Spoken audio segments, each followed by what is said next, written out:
Good evening. As promised, I am going to be sending you guys out a video regarding the rhetorical analysis that is due this week. And I'm going to encompass everything that's going to be on the discussion board, the requirements for that, and how that is going to help you in order to create your rhetorical analysis for this week. So the first thing that I really want to talk about is what analysis is. At the root, it's breaking things down into smaller, more specific pieces in order for you to take a closer look. You're analyzing more specific. It's not an overview. You're now getting into the nitty-gritty of whatever it is that you're analyzing. Some of you guys in high school may have done a literary analysis. For those of you who are going into business or medicine or education, there is some type of analysis in every field. So it could be anywhere from a cost analysis to data analysis, outcome analysis. All of that is taking a closer look for a deeper understanding of a specific topic. And so this week we're going to be talking about rhetoric. Rhetoric is the communication, and we discussed this week that rhetoric is not just written rhetoric, it is also verbal rhetoric. It is visual rhetoric. And so this week we're focusing on political ads, and it really encompasses all three of those. With the exception of the video that I showed you guys as an example. They didn't really have that verbal rhetoric, but the visual and the words, and they were creating a communication in order to persuade an audience to be in alignment with what that message was. And that's really at the core of what we're doing. Especially with the political ads. Again, we use that, and I promise you this is the last week that we will do anything with politics, I promise you. But it's just easier because you can identify messages a lot easier, and so that's why we do this. So you are choosing either the two candidates that are running for the congressional seat, or you're utilizing the two candidates that are running for the senatorial seat in Virginia. Just to kind of recap, the congressional candidates are Abigail Spanberger, who is our incumbent, and she is Democrat. And the person who's trying to take her seat is Nick Freitas, and he's a Republican. For the senatorial race, Mark Warner is the incumbent Democrat, and Daniel Gabe is the Republican who is seeking to take Mark Warner's job.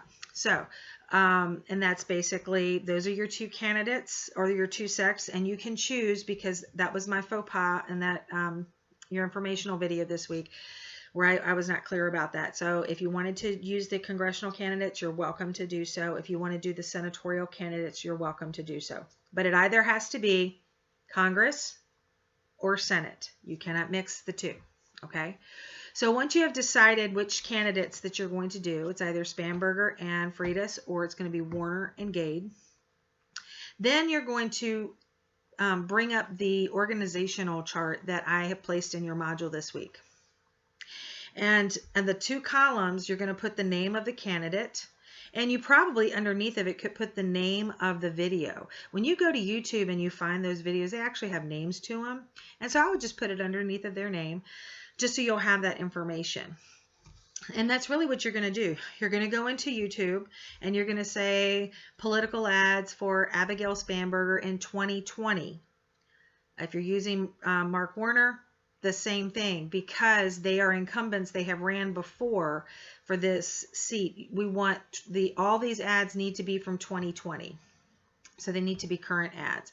And then you're going to do the same thing for either Nick Freitas or Daniel Gabe. Okay. And so you have to have two political ads, one for each candidate. Okay. Then what I want you to do is I want you to watch the video.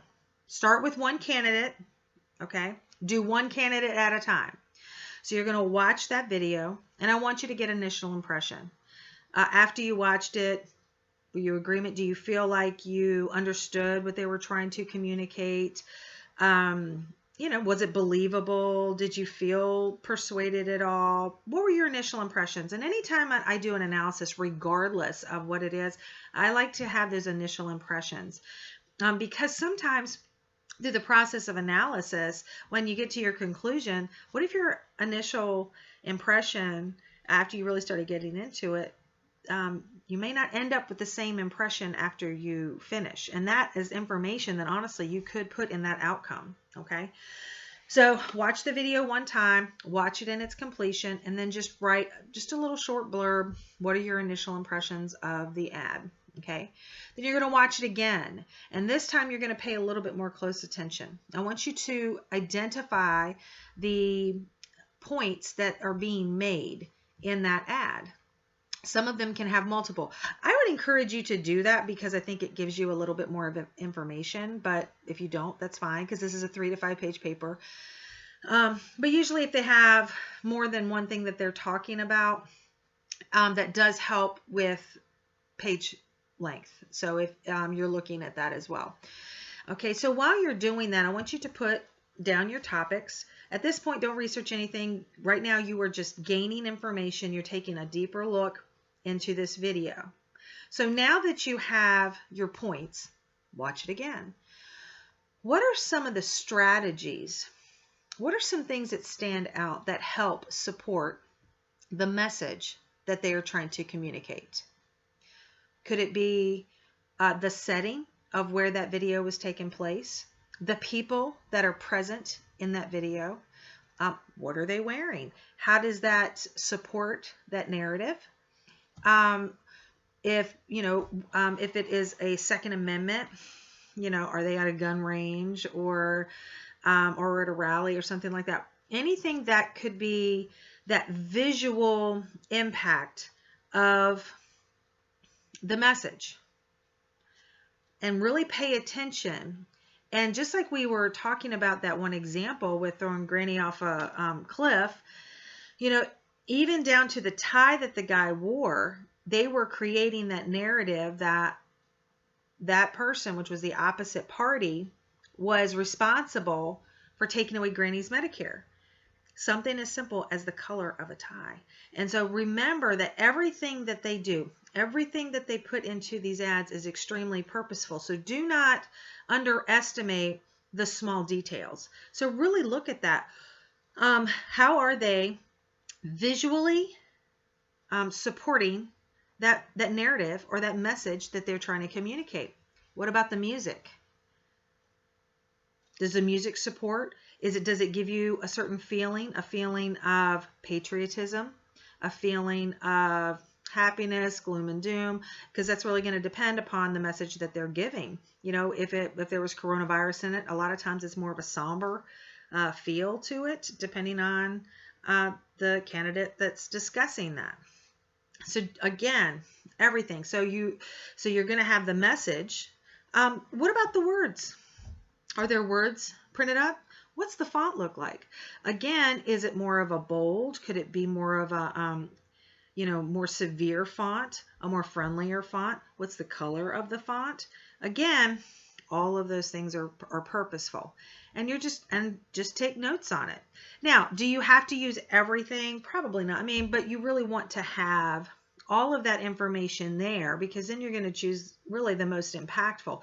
But again, everything is so important, and really write those details down and look at not just the candidate, and it also could be, how is the candidate communicating? Do they seem personable? Do they seem authoritative? Do they seem knowledgeable? So their mannerisms, yeah, that's a part of it too. So again, don't take anything for granted in anything that you're seeing, and make that list, okay?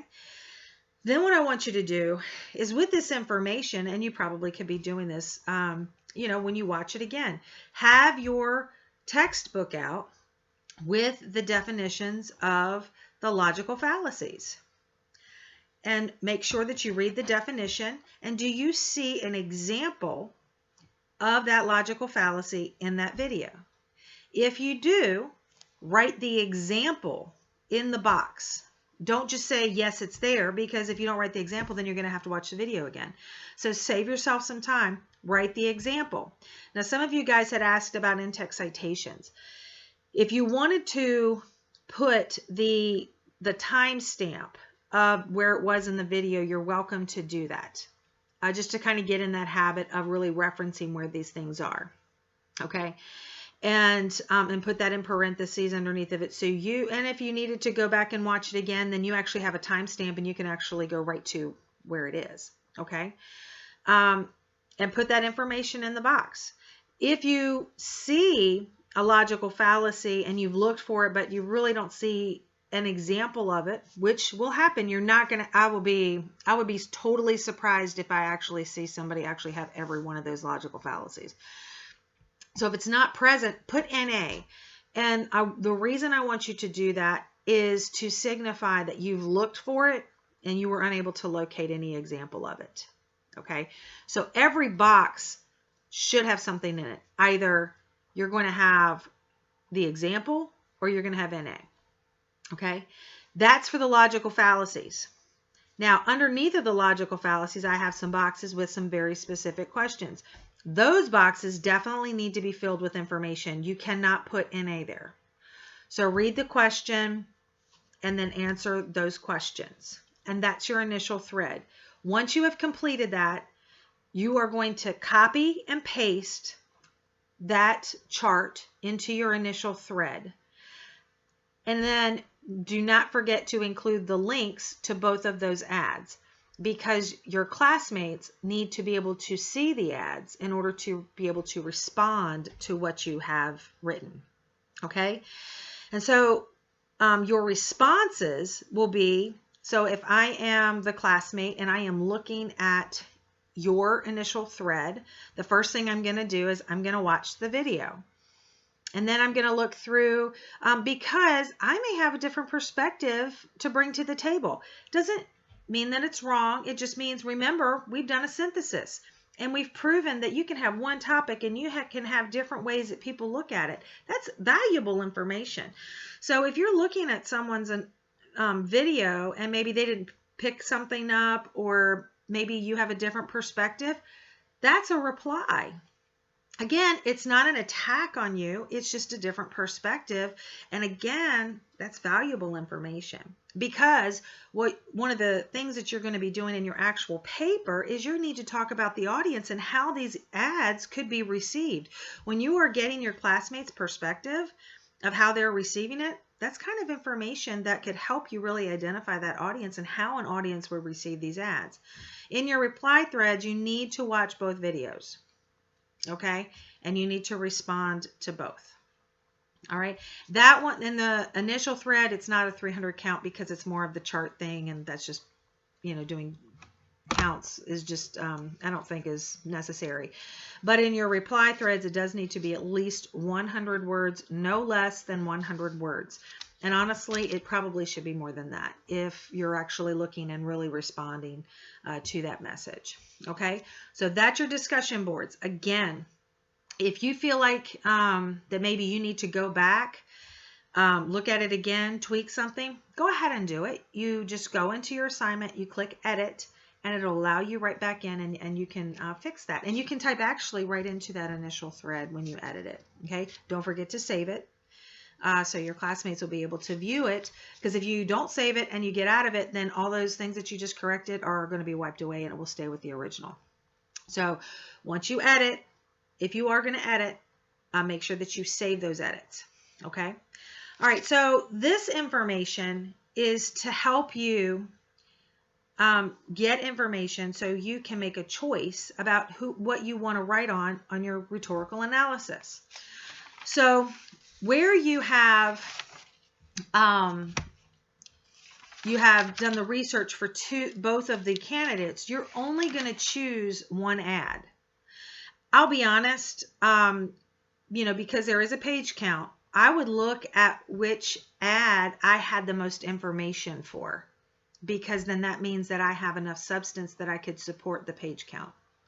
So I would go with that one, because you've already selected ads that interested you for each candidate, so that you already have an interest. Now what you're trying to say is, okay, between the two, I have more information with this one, so that's the one I'm going to run with. So out of the two ads that you selected for your discussion board, you're going to choose one in order to write your rhetorical analysis. Okay, so once you have done that, and we're getting ready to start the analysis. You've already done your grunt work. Okay. So what I would do is I would write an outline to get that information from that chart and put it into an outline format. Okay. Your first Roman numeral will always be your introduction. Now, because this is an analysis on one specific thing, just like your critique at the beginning of the semester, when you are doing an analysis of something, you need to mention what you are analyzing in that introduction. So in the introduction, you're going to have a hook, probably mentioning something about the political system, or the political race that's currently going on. And then identifying the ad and the candidate that you have selected for this analysis. That must be in your introduction. And then your thesis statement will reflect what the purpose of this is. While viewing the ad, it became evident that the rhetoric utilized, was it effective? Not effective? Could it be counterproductive, or the result be counter to what their intended purpose was? Remember, you've already done all of this information. So was it a successful ad? And you can put that in your thesis statement. Was a successful ad to support the the different strategies? Definitely want to mention that in your thesis, because by mentioning that, then I'm looking for the support of that in the body. Okay. So you have, in your intro, you have to have a hook. You have to have the name of the video, the candidate that the video or the ad belongs to, and then your thesis statement, which tells me what your paper is going to be about and what it's going to be focusing on. Okay. Paragraph 2 needs to be an overview of the ad. Don't go into specifics. I don't want to see any logical fallacies. I don't want to see any supporting details. I just want an overview, because that tells me what the ad is about. Remember, you never assume that the reader has seen or read what you're writing about. And so you need to have all that information there. So paragraph 2 is an overview of the ad. Then you're going into the evidence supporting paragraphs. Okay. And really, what does that look like? You want to talk about the audience. Who was this ad intended for? Was it intended to energize their base? Was it there to persuade? A lot of rhetoric, especially in political ads, usually are more in that persuasive nature. But what was the purpose? Who's the audience? Could it be a specific audience? Could it be for the elderly if there's Medicare involved, like the video that I showed you guys as an example? Could it be for young voters? Could it be, and you can tell based on those clues from the ad of really who is this for, and really identifying that. So you want to identify who your audience is, and what was that evidence in the ad that helped you to determine who the audience is. Then your fourth paragraph. This is when you're going to start using those fallacies. Okay, you're going to have, for each one of those paragraphs, one example, one fallacy per paragraph. Typically, there's like one example of it. So, and I'm just going to use that, but if there's more than one example for that fallacy, then those will probably all go in that paragraph. So what you're going to be doing, you're going to identify the strategy, which would be, it could be the fallacy, but what strategies were they using? What was the example that was utilized? And then what was the effect? What was the intended effect of on the audience? So you have to, it's just like any paragraph. What's the topic? What's the support? What's the evidence? And then expounding on it, how it could affect the audience. Okay? Those three components need to be in each one of those supporting paragraphs. Again, from paragraph 4, and it really is going to depend upon how many fallacies or strategies that you have located in this ad, that will determine 4 through whatever, okay? But one strategy per paragraph after that. And in that, you will identify the strategy. You will give the example or the evidence, which is the example from the ad, and how it would affect the audience, how it could be received. Okay? And you're going to do that for each one of the fallacies that were present. The last paragraph, I'm not going to tell you it's 10 because it really depends on how many fallacies that you have. Okay? So your last paragraph is your outcome. Based on the strategies that were utilized, was this an effective video for their targeted audience, and why? And a lot of times, your closing statement will usually be about the effectiveness of it. But when you're going into your conclusion, you are really wrapping everything up and you're bringing it to that end of the conversation, which is your final outcomes are really the success of the video. Okay, so I hope this was helpful. If you have any questions, please do not hesitate to shoot me an email. If we need to chat about it, that's perfectly okay. Please utilize your textbook. You definitely need to utilize your textbook, especially when you're going through each of the fallacies, because I want you to read the definition of it, and it gives an example. That'll help you identify. And remember, some of those fallacies may be a visual example, maybe the music example, maybe one of those details. It's not necessarily what they're saying. It could be. Now, some of those fallacies could be, if it's the ad hominem where they're kind of like attacking, that usually is in the verbal form. So remember, it's not just verbal examples, but it's visual, it's audible examples. That's one of the reasons I like to do ads, because I feel like it brings in all the senses and really shows you the effect of advertising and how it really takes in the whole picture. And if you realize that everything that they do is extremely important in order to get a message across to the consumer or whoever that target audience is. And that's really, once you've identified that audience, did they meet the objectives for that audience? Could it have been off-putting? Was it successful? Not successful? What is that final outcome? Has to have high style of writing. There are no contractions, no first or second person.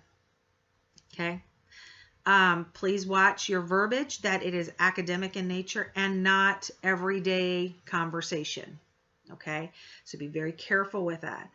Okay, so I hope that this was helpful for you to really break down how you're organizing this paper and things that you're looking at. And again, I think it's kind of exciting. And once you have done it for this, you're really going to start looking at advertisements on TV a lot differently, because this awareness of the purposeful actions in order to sell a product, to get your support, to get your empathy. And sometimes it could be seen as manipulative, but, if they're selling the products, was it successful? So if they get your vote, was it successful? So probably. So anyway, I hope that was helpful. If you have any questions, please don't hesitate to let me know. You guys have a fantastic weekend, and I look forward to reading your papers. Have a good evening.